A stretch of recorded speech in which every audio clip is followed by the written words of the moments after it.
morning, everyone. Can I have some energy? I know it's Monday morning, and we're all here to beat the Monday blues, and that's exactly what we're going to do in this session. So, thank you so much for introduction. And so today is about AI, and it's AI-powered talent acquisition and enhancing employee experience. I think this topic is something on everybody's table, and the HR folks, business partners, people operations, everybody will echo my thoughts. So AI is just not a tool for efficiency. I think it's just moving from just being back office to solving for business strategies and being proactive, predictive in nature. Let's unravel what's AI's impact on the entire employee lifecycle. We have these esteemed panelists who will give their insights and take us through their experience. So without wasting much time, let's get started. So Shruti, the first question is, AI is drastically solving for speed, right? And it's cutting down manual reviews. And beyond just speed and, say, efficiency, is it really giving you or enhancing the experience, the quality of candidates, screening and matching? Are you really able to get the right culture fit, talent fit, the team fit? So what do you think about it? All right, thank you, Subbu. Good morning, everyone, and thank you, BW, for having me here once again. So to answer your question, Subbu, in today's dominating AI world, I must say that AI is transforming talent acquisition from the process-driven function to a predictive intelligence system. What it means is that AI is not only helping talent acquisition to find the right fit, but it is also helping the organization shape their future capability and potential. AI is also helping talent acquisition moving from just to find the right fit or the right talent or candidates. It is not only about finding the right fit for the role, but it is also about understanding the talent there. So I'll just elaborate here. What I'm trying to say here is it's so fascinating to see how AI is changing the meaning of talent acquisition from just searching the right talent versus to understand them, to decode them. So earlier, search the talent means finding the right skill sets, finding the keywords in the resume, or probably finding candidates fitment check in terms of preferred location, the preferred compensation, and so on. But now the narrative has been changed, and AI is now reading between the lines, and this is the real game changer that AI is bringing here. AI is not only getting talent acquisition the right fit, but also helping us in predicting the capability, adaptability trend, the culture fit, and so on. If you look at it, I would say back then, finding the right fit when it comes to the most time-consuming thing in talent acquisition process, finding the right candidate was never a challenge, but the challenge was decoding them, and this is what AI is doing. Let me give you some use cases of CureFit, which is also known as CultFit, the brand name, what we are doing. So we hire people at scale, especially in our on-grounds team. We have fitness products offering, we have fitness services offering. And let me just take one role's example, which is center manager. Now in center manager, you have two kind of categories. One role will be sales-oriented, another one would be operations-oriented. Now we bring in AI in our talent acquisition team, not only to save time, not only to improve the efficiency of our recruiters, not only to automate the process, but to bring in accuracy and standardization, and I'll tell you how. So how the process works here, and I'm taking the example of, again, center manager.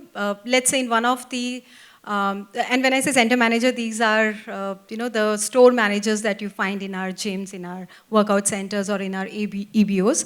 Let's say we hire 50 to 60 center managers in a month, and I'm sure we all can do our math. To hire 50 to 60 center managers every month, we have to screen X number of hundreds of resumes and hundreds of interviews we have to do. Now what happens when a candidate, interested candidate applies, they fill up a form, and the form is just some questions, yes and no, you'll have to just fill it up. Now AI shortlists those candidates as per our requirement, and it nudges the trigger for the AI interview. Now what will happen, The AI will shortlist candidates because when you have to hire someone from sales side, you will evaluate someone on their negotiation skills, their sales pitch you will check, their communication skills, do they have the ability to understand consumer and customers' insights and expectations, and similarly operations side you will check on vulnerability, empathy, ability to handle a stressful situation. So the AI will not only shortlist the right candidate for us, but will also allocate the right fit to the right bucket. This will bring in accuracy. Now I will talk about standardization. Most of the interviews happens in person, and the panelists are supposed to fill up the feedback form, but either people are busy or a little lazy, they do not fill it up, or they fill it up in their own style. Now everything will be recorded in our AI interview. Now that data can be used in future for any kind of analysis, be it the performance trajectory, be it rehiring of the employee, be it even if you have to just predict the employment risk or probably engagement risk, anything can be done here. So yes, the AI is changing the way we look at recruitment today. It is not only about searching the right talent, but it goes beyond finding the right fit for your culture in terms of adaptability and capability and potential. Thank you. Thank you so much. I think that was some interesting insight. So moving on, I think AI is actually solving for, letting the leaders know, what to anticipate next, what to predict, what's going to happen next, where the opportunity lies, and, how to stay ahead of the curve, right? So, Prakriti, I just wanted to understand, what's the biggest competitive advantage, that AI is giving you in understanding and deepening engagement and, letting you or help you connect with people, influence, and staying ahead of the curve. So where does engagement stand with the help of AI?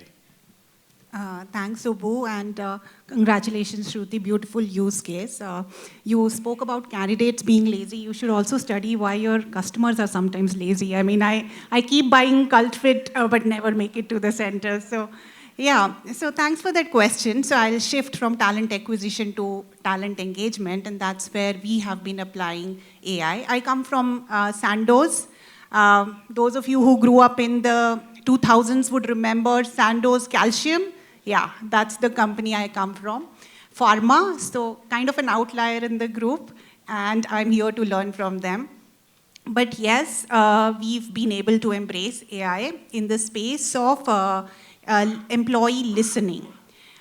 We are 23,000 employees globally, and I know my colleagues here have 23,000 people just in India, right? This company generates roughly 11 billion in revenue, so you can understand that it's not a very people-intensive organization, right? It's pharma, so we are generating our revenues from our R&D, from our manufacturing. So when you're dealing with a handful of employees and you're located in multiple locations. By the way, we are in 100 countries with almost 150 locations. So the teams are very, very dispersed, right? A typical team at Sandoz would have the employee, the manager, the 1/1, the L+2, sitting in multiple countries coming from different nationalities. And add to that the complexity of diversity in gender, ethnicity, right? When you look at that kind of a complex problem to solve, you know that you're looking at a tapestry of opinions, voices that are very hard to understand. And if they aren't understood, they will become a cacophony and you'll not be really able to keep a tab on your culture. And hence, at Sandoz, we take our job of listening to employees very, very seriously. Every year, twice every year, we do this employee engagement survey. We all know what are employee engagement surveys, right? And we've been doing it for a long time. But sadly, with these static surveys that we had been using for a decade, for almost a decade, engagement and sentiment had become just a number, right? Leaders would quote what is their engagement score, and that's all that they would remember. You know, leaders are anyways good with numbers, and for some reason, HR professionals had converted culture also into a single number.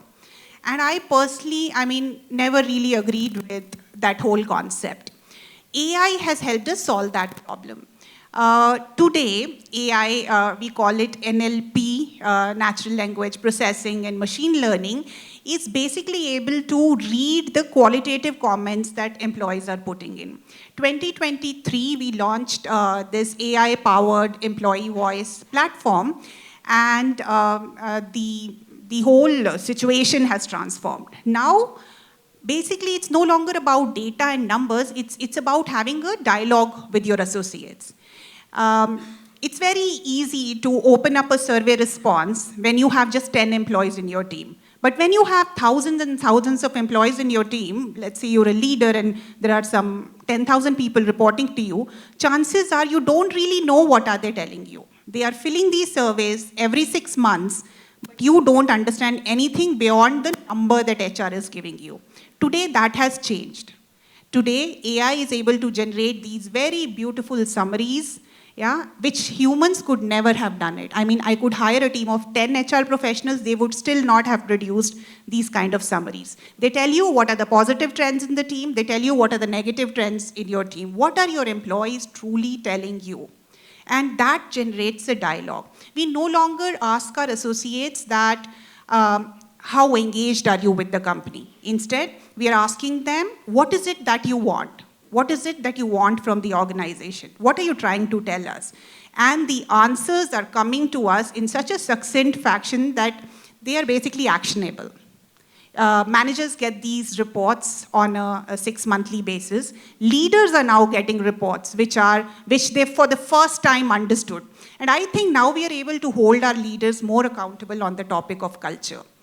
When AI came, I think 5 years back, we were all thinking that AI is gonna make everything algorithm driven and AI is gonna replace empathy, right? Nobody's gonna be empathetic because man will be taken over by machine, but actually it's the other way around. We were all interpreting numbers, and today we are interpreting data in a manner that the emotion, the sentiment is coming out. This tool is so beautiful, it not only tells you what the emotion is, it also tells you what's the intensity of the emotion, depending on how many people have said what, right? So it's mind-blowing, and now we are basically telling our leaders that, look, you have a big organization, and the big organization is telling you something, what are you doing about it? So that's how AI has transformed employee engagement for us at Sandoz, and I'm sure many of you are employing similar solutions. Thank you. Thank you so much. So this is getting me to, open up one of my experiences because I work with Zepto. We have a lot of folks on the ground, and we use this performance monitoring system which enables employees to detail or summarize whatever they want to say, their achievements in a beautiful manner. This is very, very important and essential for people on the ground because they could have done wonders, but they will not be able to articulate it in words, right? So this is helping summarize a lot of things, and from an end user, which is the HR admin point of view, it becomes very easy for us to pick keywords. It gives us summaries to understand what's happening on the ground. What's the pros, cons, where do we have to index more, So that I think AI is doing a great job in these aspects of better enabling us more than replacing us. Thank you so much, Prakriti. So moving on, I think this is one of the very interesting topics. So we live in a world where chatbots and virtual assistants are becoming the new norm. Every HR product has a chatbot which is within its entire ecosystem, helping us find whatever we want, enable that first space of, self-service for employees and cut down the entire, HR and employee connects in terms of these basic queries. I think, we are also hearing a lot about the word called hyper-personalization, right? So, Moez, I wanted to understand what's, the biggest measurable business metric, that's coming out of implementing these hyper-personalized employee experience initiatives, like in the likes of, say, reduced regrettable attrition or, higher internal mobility, or what could it be? Sure. Thank you for the question, Subbu.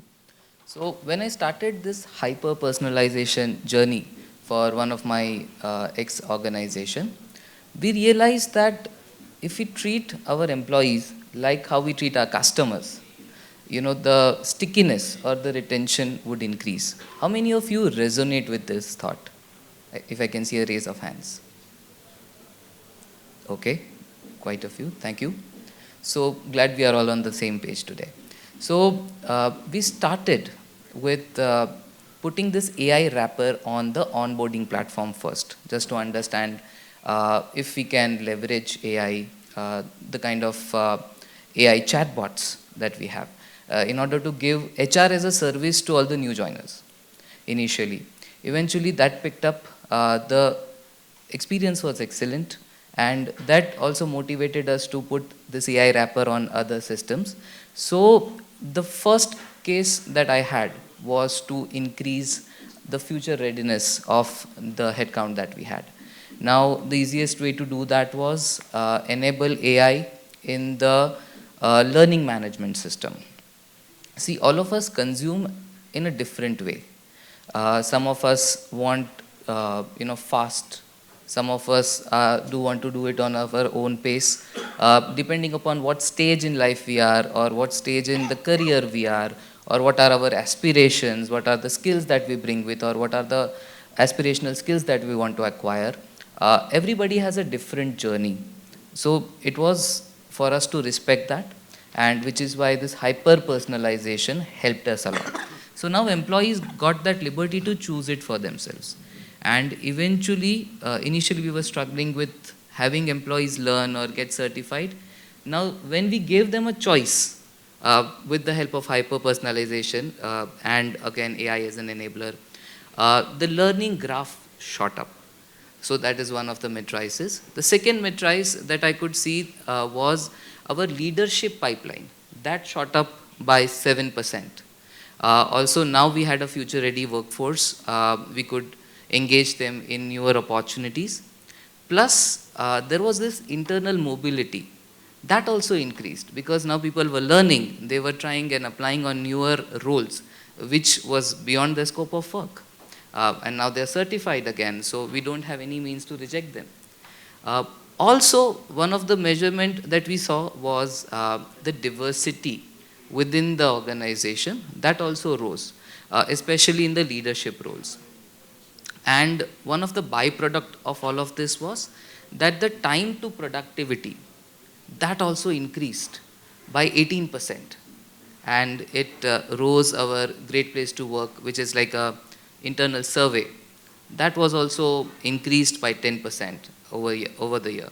So a lot of things changed just with changing the attitude or the approach towards our employees. So we were a client-first organization, and when we moved to an employee-first organization, with the help of AI as an enabler, of course, that changed everything. Back to you, Subbu. Thank you so much. And one thing that strikes is like, say 10, 15 years back, when the organization sends like a small note of greeting for any festivals, right? Could be a Merry Christmas or a Happy Diwali. The moment you see, hey Subbu, Happy Diwali, it makes a lot of difference than, hey employee, Happy Diwali, which is like a macro-driven email that goes out, right? So that's the start of hyper-personalization that I think that's something that kick-started, and now the entire ChatGPTs, Geminis, Groks, Perplexities of the world are trying to solve for this. Thanks a lot, Moez. And one aspect that is getting shadowed or we don't pay a lot of attention to is internal talent marketplaces or internal mobility, right? So we are all, obsessed with looking for talent outside, and then we over-index on hiring people from outside, But I think, Sonali, what I wanted to ask you is, internal mobility driven by AI is a huge shift, right? So, so how is AI enabling you or enabling the employees to find, the best role, and how are organizations overcoming the historical silos, and are there any cultural shifts that's happening in the space through AI? Thank you, Subbu, and thank you, BW, for having me here as a speaker. Before I get into the topic, let me just, it's only fair that I talk a little bit about the company where I work. I work for a company called Epsilon. Now, Epsilon is into this space. It's a tech company in the ad tech. So that's the advertising tech and the marketing tech space. So fundamentally what we do is we work with our clients, and these are Fortune 500 companies globally, who basically reach out to their customers. Could be their current customers, could be their future customers. So basically go back and talk about their products in a way that works and makes sense. Today we have different ways of looking at data, right? I mean, I could be on social media. Maybe the best way to reach somebody is through print. It could be through TV. So what makes sense to reach to the consumer, and all of us are consumers, in the best way that makes sense, which will help us buy for that particular customer. So that's the space that we are in. Epsilon is part of a group called the Publicis Group. Now, the Publicis Group is around about 100,000 employees globally. And I'm sharing this because it'll provide the perspective of what we're doing.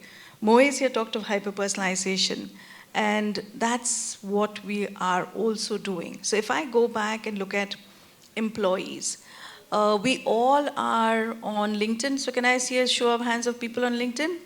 Everybody, right? Now imagine you have LinkedIn and Facebook, and maybe, not really Insta, but some features of Insta that you can have and provide that internally within the organization.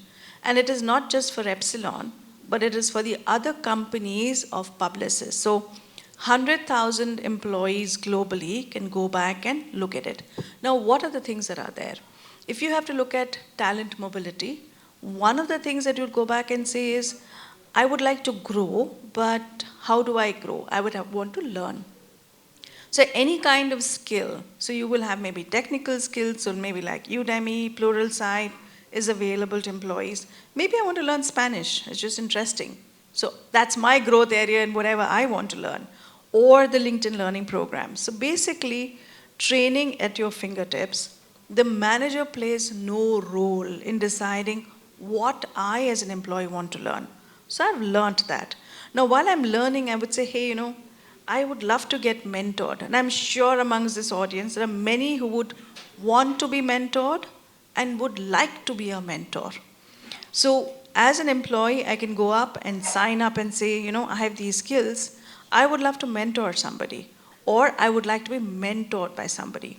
What the AI at the back end does is it goes back, matches what I bring to the table, either as a mentor or as a mentee, and matches me up with someone else. Again, this is all employee driven. So my manager plays no role.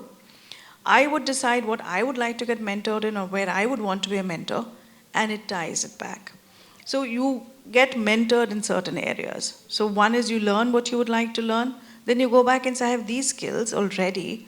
This is the kind of role that I have. What could be some other courses that I could take?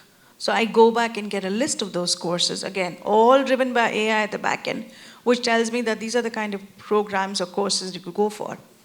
Then you would go back and say, okay, great, I've got mentored, I've built this. What are the kind of positions that are available? Now, these positions will show up for the entire Publicis Group. Again, 100,000. So not only are we talking of within each company, we're also enabling people to be able to apply outside. So what is happening is our internal mobility is not just across different organizations within Publicis Group, it is also across Publicis. So for us as an organization, we say, hey, there are 100,000 of us across the globe, across different countries.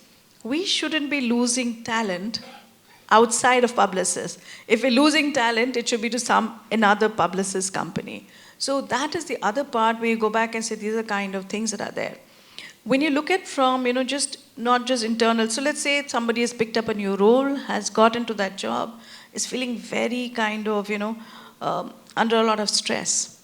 So when you're under stress, you would say, okay, what do I do?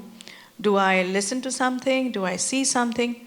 So within this platform, which we call Marcel, which provides hyper-personalized learning, your growth opportunities, your internal mobility opportunities, etc., I can also go back and pick what I'd like to do in terms of de-stress. Because when we talk of mobility, you do have times when you just got stressed with a new manager. So you can do that as well. And the last part is we are talking of bringing our whole selves to work. Work is one part of our lives. But I have a lot of hobbies, a lot of interests, and I would like to be able to find out people across the globe who maybe have a similar interest. So I go back and say, hey, I have this interest, and Marcel, which is the platform, would go back, the AI at the back end would go back and tell me, hey, by the way, Sonali, I found somebody who has similar interests like this. Maybe the two of you can catch up. And if I say, sounds interesting. Shall I connect the two of you? Sure. So the AI at the back end will go back, find a time slot that works for both of us, depending on our time zones globally, and set that first meeting up. So what AI is doing is fundamentally going back, creating series of experiences for me as an employee by which I can take control of my career and get the AI model or the platform at the back end to enable it for me. So that is what we're doing, and that's how it's really helping us from an employee experience standpoint, or like Moiz was talking of, the chatbot. I've really stopped going to check as to when the holidays are or any specific employee question. I go back and ask, hey, Amigo, can you tell me what's this? Amigo gives me my answer and I carry on. Or I go back and check it with Marcel. So that just gives you a sense of how at Epsilon and Publicis, we're actually using AI. Great. Yeah, Thank you so much, Sonali. Sure, thanks. I've just heard about IJPs and a lot of bureaucratic processes, but I think this is more interesting than that, and it'll be interesting for employees as well, and it'll help them.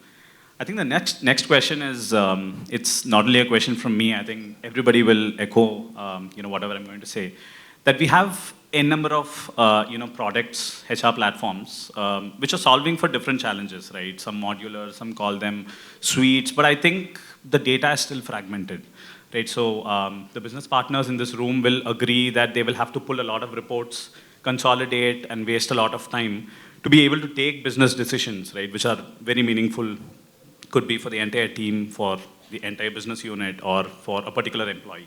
So my question is AI really the bridge to be able to give that one experience or everything under one roof for the employee or the HR to be able to take that decision, right? So now some decisions miss out some important information because every systems are siloed, right? So we forget to download a report, and then the final analytics dashboard goes out to the leaders, missing one important point, which could would have done wonders to a particular individual or a team.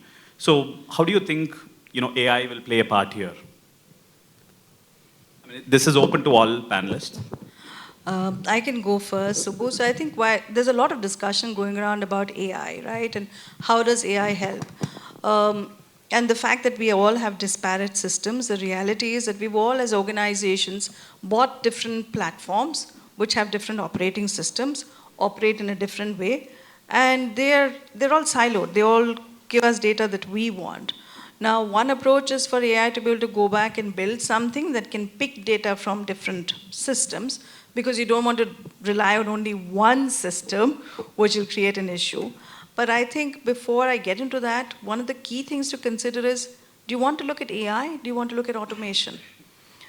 The thing I want to give is that, for example, you want to catch a fish, and you want to catch a small fish. You won't have a huge net, looking into the ocean to just say, okay, let me catch. It's about what you want to do. So before you look at AI or before you look at anything else, what's important is, what's my solution that I'm looking at, and therefore go back and say, is AI the best way or is automation the best way? How much of time am I considering to get the benefit, and what are the impacts of it? Because AI does have hallucination as well. The other part is to look at to say, is AI, is it going to be just, do I have human in the loop at all? Or is it something which is completely agentic AI, where AI would take a decision? Now, these are certain areas to look at, and I think it becomes important to say, how do I leverage what in what area? And how do I structure it in an easy way for consumption, both by the HR team and by employees? I would like to kind of just start off with that, yeah. Okay, I can go next with my point of view. Well, it's true that in our HR ecosystem, things are at patchwork. What it means, we have a different tool for, or platform for performance management, different for L&D and different for recruitment. Now AI, most of the companies, we use AI as a quick fix, as an add-on factor, and not as a primary solution. What I'm trying to say here is, companies look at automating the process or probably enhancing something which is at a vanilla stage or something is broken. We have to increase the efficiency and we think of bringing in AI. But the solution could be, because it is leading to a poor employee experience in my organization also. There's like, where do I log in for my payroll, my pay slips? Where do I log in to see my attendance? And where do I refer my candidates? And so on. So it is impacting their experience. In my opinion, the design should be built in as such that the AI native workflows of any system, it should incorporate the insights, predictions, personalization, customization, etc. in the system flow itself, rather than having an add-on thing. I don't think so any platform today offers an end-to-end solution. Yes, there are a few who claims, but trust me, some or the other function will not be matured enough, or they will say, AI will fix it, but that is also customizable. So that also is a weak point there. So what is missing here is the integration of data, the automation of context sharing, and the continuity in the employee life cycle. So if it is taken as a bridge factor rather than a patch factor, I think it solves the purpose here. Okay, I'll go next. So my take is to not treat AI as a patch. Again, I would resonate to you, but rather than like a connecting tissue, which helps systems speak with each other. So in case we could have talent insights coming from all different maybe learning management systems or payroll systems and everything, a dashboard could be created out of these talent insights, which will give us better results. But again, using AI without governance is not advisable. So we have to set some ground rules whenever you are leveraging AI for your hire to retire touch points. First and foremost, like Sonali said, there has to be human decision making. AI is just an enabler. The second part is we have to be very, very transparent. Even when we are leveraging AI, the employee should know what part of their entire life cycle is being measured. If we are transparent about that, I think we are doing the right thing. And the third thing is, again, AI will not be able to replace humans. It is only an enabler. It is a means and not an end. That has to be the bottom line. I don't know that, Moez. They say AI is developing a language within itself that humans don't understand. So you never know. 5 years from now, there may be just AI agents sitting here and talking. My take on this question is a little different. I want to want all of you to understand that, look, companies are a reflection of the society that we are a part of. And if you look at the global politics today, most of our leaders, world leaders and leaders of these top tech companies that are at the forefront, they have been taking a very regulation-based approach to AI. February of this year, there was a conference, I don't know if you followed it, there was a conference on AI in Europe, because Europe, as you know, the data privacy laws are the toughest, and we are a European company. So there was, the reason it was in news in India is because Modi was co-chairing it, and President Macron was the one who was chairing it. That was the first conference in which we saw the narrative is now shifting. In the past, when I say in the past, which is as early as last year, most of these AI conferences were talking about how can we govern AI, how can we increase the red tapeism, right? How can we put regulation on AI? Because I think it was all stemming from this fear. So if the world that we live in is siloed, the companies will also have silos, right? And I mean, I was talking about this February conference, and that was the first one in which all European nations came together and said, you know what, let's remove the red tapeism. Let's come together and try to reduce the regulation around AI if you have to compete with China, right? So I would say that I am optimistic. if the leadership, if the world politics is headed in that direction and breaking the silos, chances are that silos within the organizations will also break. Because we are MNCs, right? I mean, we can't take a decision in India where Europe is not ready to share any data. So unless we are all convinced that there is this trustworthy AI that can be created, where you have basic safety features put in place, but you're not really putting shackles of regulations on it, chances are that we will have an end-to-end HCM system where hire to retire will all be handled by AI, and HR departments will have to think what they do next. Thank you so much. I think cognizance of time. Let's have one final lightning round before I, open for Q&A from the audience. So, describe in one sentence. I know it's difficult in one word. How AI is an enabler and not a detractor for fostering a culture of purpose, growth, flexibility, and diversity. All right. So as we all have been saying that AI is to help human, not to replace them. AI has to be used strategically because AI connects between data, people, and culture. And it turns these scattered efforts into a unified approach that drives meaningful growth of any organization. So the strategic use is the key. Thank you. Thanks. Feel is with the help of AI, we can build a better and equitable workplace, wherein people from different walks of life are welcome, they can bring their best selves to work. So encouraging diversity is something that AI can help and remove all the human-based biases that we have. Yeah, so for me, I mean, basing again on my use case, I feel AI is helping move from data to dialogue. AI is about deepening human connection because it's all about how you decide to use AI. So instead of being scared of AI, AI is here to stay. AI is smarter than us. So let's embrace it and let's make the most of it. I would just add to say that, AI is like the Industrial Revolution, where machines came in and changed the way we work. AI is exactly going to be that. It'll change the way we work, and to that extent, it has to be an enabler and will be an enabler in terms of for all categories of employees, both from an organizational standpoint and from an employee standpoint. So that's what I would say. Thank you so much, everyone.